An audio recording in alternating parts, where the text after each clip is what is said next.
পাশের হার কি কমে গেছে? পাশের হার আসলে কমে যায় নাই। আমরা বরং এটাই ডিজার্ভ করি। গত এইচএসসি রেজাল্ট দেখেছেন না, এখন এসএসসি রেজাল্ট দেখেছেন না, আমরা এটাই ডিজার্ভ করি। আমাদের শিক্ষার্থীরা, শুনতে একটু খারাপ লাগতে পারে ভাই, কিন্তু আমাদের শিক্ষার্থীরা এর বেশি ডিজার্ভ করতেছে না। সত্যি কথা। কেন? বিগত সরকারগুলোর আমলে, যেমন আওয়ামী লীগ সরকারের আমলে আমাদেরকে পাস দিতে দিতে পাসটা আমাদের হাতের মোয়া বানায় ফেলছিল। মানে একেবারে পড়ালেখা করেই নাই, কিন্তু কোন রকম পরীক্ষার আগের রাতে পড়ালেখা করে পাস।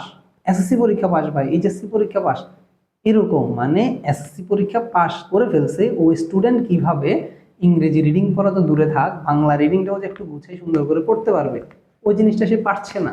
তার মানে পাসটা আমাদের কাছে কত ইজি করে ফেলছিল ওরা সিস্টেমটাকে। আমাদের স্টুডেন্টরা ভয় পেত না, আমাদের স্টুডেন্টরা পড়ালেখার প্রয়োজন মনে করতো না, কোনো রকম পড়ালেখা করে মোটামুটি দেখতেছে আর এসএসসি পাসটা কোনো বিষয় না। আপনি দেখেছেন একটা সময় আমাদের বাপদাদাদের আমলে, আপনি শুনবেন বাপদাদাদের থেকে শুনবেন কি, যে পুরো গ্রামে 2-3 জন মানুষ মাত্র এসএসসি পাস করছে, ঠিক না?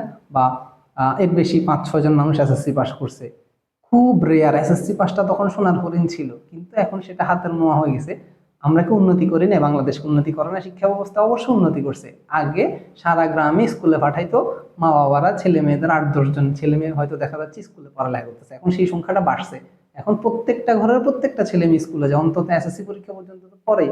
খুব কম ফ্যামিলি আছে যারা মোটামুটি প্রাইমারির মধ্যে পড়ালেখা স্টপ করে দিচ্ছে, কিন্তু আমাদের বেশিরভাগ ছেলে মেয়ে স্কুল পর্যন্ত যাচ্ছে। মানে আমাদের উন্নতিটা হচ্ছে স্কুলে যাওয়া, স্কুলে পাঠানো, এসএসসি পাস করানো, এতটুকু উন্নতি হয়েছে। আমাদের ওই উন্নতি হয় না যে আমরা এখন 90% পাস করে ফেলবো, 80% প্লাস আমরা পাস করে ফেলবো, পাশের হার তুলবো, ওই যোগ্যতায় বাংলাদেশ এখনো যায় নাই ভাই।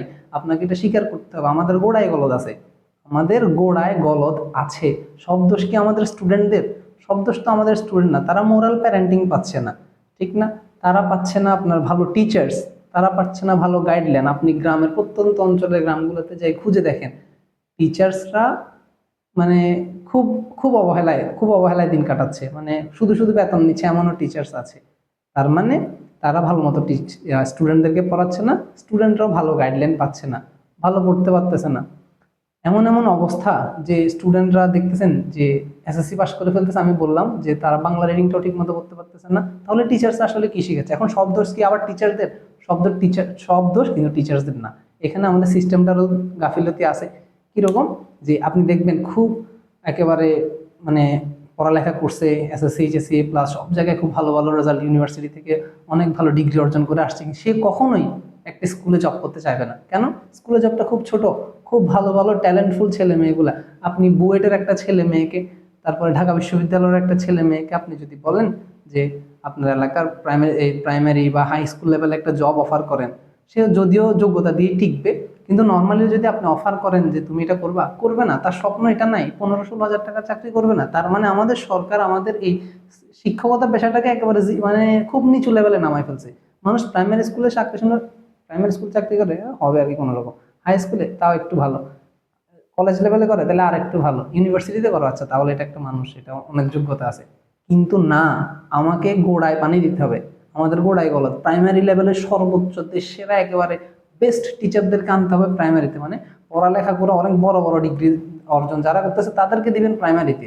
প্রাইমারিতে দেওয়ার পরে ওনাদের স্যালারিও হবে ওই লেভেলের, প্রাইমারি জবটা হবে অনেক বড় কিছু, যেখানে প্রাইমারি স্কুলে চাকরি করাটা বিসিএস বিসিএস চাকরি করার মতো, মানে এরকম একটা ফিলিংস হবে।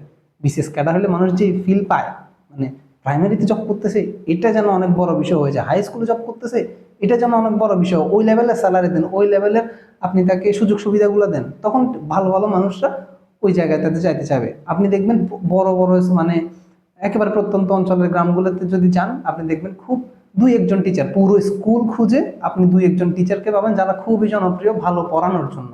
ভালো পড়ানোর জন্য জনপ্রিয় টিচার্স আছে একেবারে কম, হাতে গোনা 2-1 জন। তাহলে বাকি টিচার্সরা কি করতেছে? বাকি টিচার্সরা কেন ভালো পড়াইতে পারে না? কেন তাদের মধ্যে এত গাফিলতি? কেন? কারণ ওই ওই যোগ্যতা নিয়ে উনি যায় নাই ওখানে, আর ওই যোগ্যতার মানুষ ওখানে যাচ্ছে না। কেন যাচ্ছে না? কারণ সরকার ওই লেভেলের স্যালারি ওনাকে দিচ্ছে না। ওনারা তো ভাই পেটার দায় আছে, ওনারা তো বউ বাচ্চা আছে, ওনারা তো একটা মানে ফিনান্সিয়ালি হেলদি লাইফ লিড করার একটা অধিকার আছে। কিন্তু যাচ্ছে না ওরা, ওরা যাচ্ছে না। ওরা চায় কি, আমি কিভাবে দেশের বাইরে চলে যাব, দেশের বাইরে গিয়ে একটু হেলদি পরিবেশ পাবো, একটা হেলদি খাবার পাবো, কিভাবে আমি সাউন্ড একটা লাইফ লিড করতে পারবো। সবাই ছুটতেছে বিদেশের পানে, বাংলাদেশে কেউ আর থাকতেছে না। আপনি যতক্ষণ না পর্যন্ত এই শিক্ষকতা পেশাটাকে একেবারে স্মার্ট করে তুলবেন, শিক্ষকতা পেশাটার মূল্যকে বিসিএস লেভেলে নিয়ে যাবেন। বিসিএস ক্যাডার হইলে মানুষ যেরকম করে শিক্ষক হওয়াটাও যদি ওই লেভেলে নিয়ে যান, তখনই কেবল আমাদের শিক্ষা ব্যবস্থা উন্নতি হবে। না হলে এটাই আমরা ডিজার্ভ করি। সত্যি কথা, এই 62%, গতবার এসএসসিতে কত, এইচএসসিতে 55%-এর মতো পাস ছিল, এটাই আমরা ডিজার্ভ করি। আপনি দেখবেন ছেলে মেয়েরা একেবারে পড়া শিখছেই না, পড়ালেখা করতেছেই না টোটালি। আমি জানি পড়ালেখা সিস্টেমটা বাজে, আমাদের এডুকেশন সিস্টেম খুবই বাজে, কিন্তু পড়ালেখা তো করতে হবে, এটার মধ্যে দিয়ে তুলে তো যাইতে হবে আপনাকে। করতেছে না, কিন্তু বিগত সরকারে কি দেখা গেছিল, ওরা জাস্ট পাস দেখানোর জন্য ওই যে বিভিন্ন এইচডিআই বলেন, বিভিন্ন যে ইন্ডেক্স গুলা, মানে ডেভেলপিং কান্ট্রি থেকে আর একটু মানে দেশের বিভিন্ন মাত্রাগুলো যে উন্নতি করে না, ইকোনমিক্যাল যে বিষয়গুলো আছে, জিডিপি জিএনপি নিয়ে আরো বিভিন্ন বিস্তারিত যে ইকোনমিক্যাল ফ্যাক্টরস গুলো আছে, এগুলোকে একটু আপার দেখানোর জন্য সরকার খালি ধরে ধরে কি করতেছে, পাশের হার বাড়াচ্ছে। প্রাইমারি লেভেলের পোলাপান ক্লাস 4-5 উঠে যাচ্ছে, বাবার নাম লিখতে পারে না।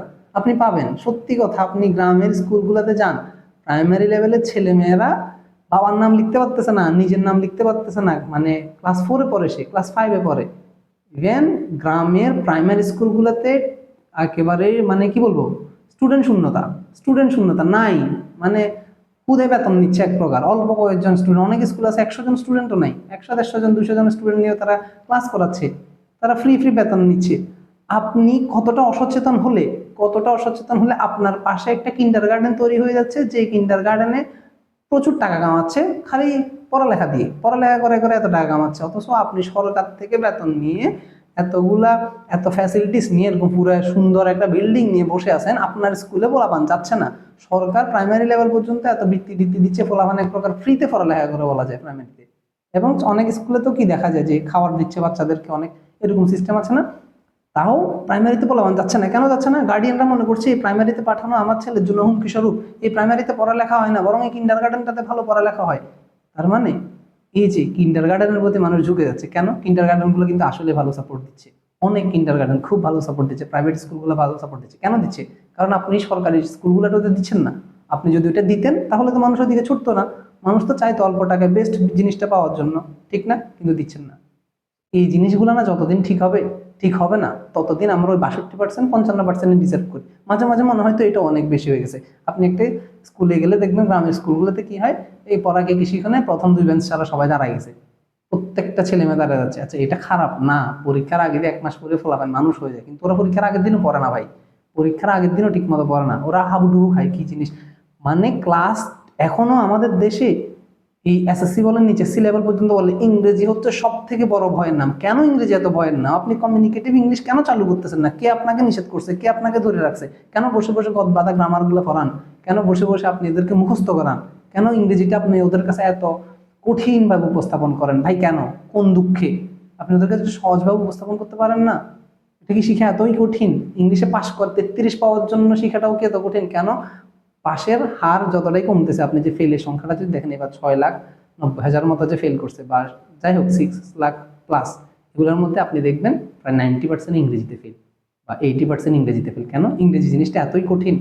অনেক কঠিন, আমি মানলাম, A+ পাওয়ার জন্য এটা কঠিন, যদি তবে কি এটা 33 পাওয়ার জন্য কঠিন? কি পড়াচ্ছে আমাদের টিচাররা, কি পড়াচ্ছে, কি জবাব দিতে তারা করবে? অনেকগুলো স্কুলে 100% ফেল, 100% ফেল। ভাই ব্যাপারটা ভাবা যায়, 100% কিভাবে ফেল করো? ওই স্কুলে কি একটা ছেলে মেয়ে, ওই গ্রামের মধ্যে, ওই পাড়ার মধ্যে একটা ছেলে মেয়ে ছিল না যে ছেলেটা পাশ করে দেখাবে? ছিল না। কেন ছিল না? কেন ওদেরকে আমরা মানুষ করতে পারলাম না? আমাদের টিচাররা কি জবাব দিব? আমাদের টিচারদের স্যালারি কম আমি জানি, কিন্তু ওইটারও তো আপনার একটা জবাবদিহিতা আছে, আপনি ওই জবাবদিহিতা করেন, ওই জবাবদিহিতাটা আমাদের সরকার আমাদের থেকে নেওয়া উচিত। কিন্তু আমরা যদি এটা না করি, আমরা ওখানেই পড়ে থাকবো। আমাদের যদি উন্নতি করতে হয়, এই সব কিছুকে, সিস্টেমগুলোকে চেঞ্জ করতে হবে, টিচারদেরকে অনেক অনেক ট্রেনিং এর ব্যবস্থা করতে হবে।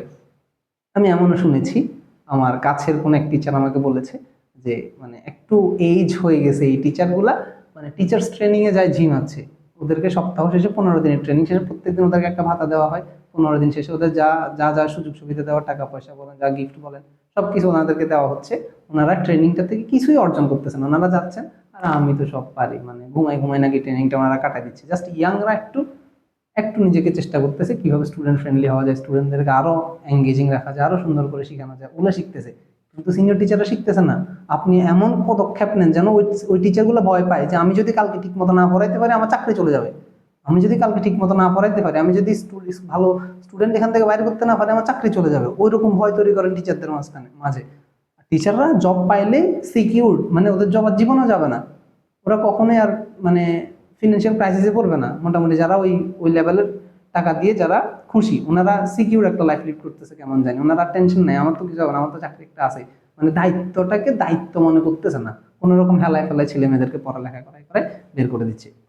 তো টিচারদেরকে সচেতন হইতে হবে, আমাদের গার্ডিয়ানদেরকে সচেতন হইতে হবে, আমাদের সরকারকে সব থেকে বড় পদক্ষেপটা নিতে হবে। আমাদের সরকার যতক্ষণ না পর্যন্ত এই পদক্ষেপটা নিচ্ছে না, ততক্ষণ আমরা ওই যে বারবার একই কথাই বললাম যে 62% পাশই আমরা ডিজার্ভ করি, এর বেশি আমরা ডিজার্ভ করি না। সত্যি কথা, অনেক কথা বললাম, আসলে এগুলো বলার দরকার ছিল, অনেকদিন ধরে এগুলো মনের মধ্যে গাঁথা ছিল, আজকে বললাম। কোনো ভুল ত্রুটি হলে আমাকে অবশ্যই পার্সোনালি নক করা হলে জানাবেন যে এই বিষয়গুলো নিয়ে আমরা আসলে কি করতে পারি, আমরা কার কাছে যাইতে পারি। সরকার কি দেখতেছে না? এগুলা দেখতেছে, তাও কেন কেন আমরা বেঁচে কোন স্বার্থে?